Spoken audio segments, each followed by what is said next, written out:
Subscribe and share my channel Sudarsana. ఓం శ్రీ లక్ష్మీ నృసింహస్వామినే నమః. శ్రీ గురుభ్యో నమః. నరసింహ శతకము 65వ పద్యము.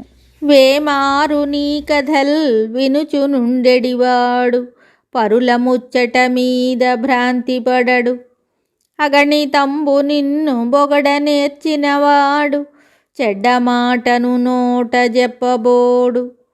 ఆసక్తి చేత నిన్ననుసరించడివాడు ధనమదాంధుల వెంట దగులబోడు.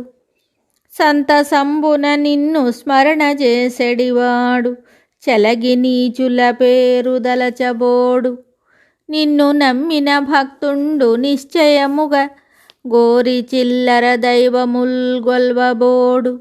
భూషణ వికాస శ్రీధర్మపుర నివాస దుష్ట సంహార నరసింహ దురిత దూర.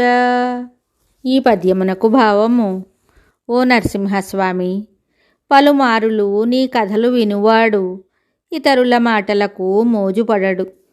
లెక్కలేనంతగా నిన్ను పొగడెడివాడు చెడ్డ మాటలాడలేడు. ప్రేమతో నిన్ను సేవించువాడు ధనగర్విష్ఠులతో మసలడు, తిరగడు. నిన్ను ధ్యానించువాడు నీచుల పేరులను తలచనైనా తలచడు. నిన్ననుసరించువాడు ఖచ్చితముగా ఇతర దేవతలను పూజింపడు.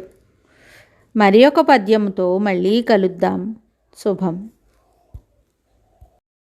Subscribe and share my channel Sudarsana.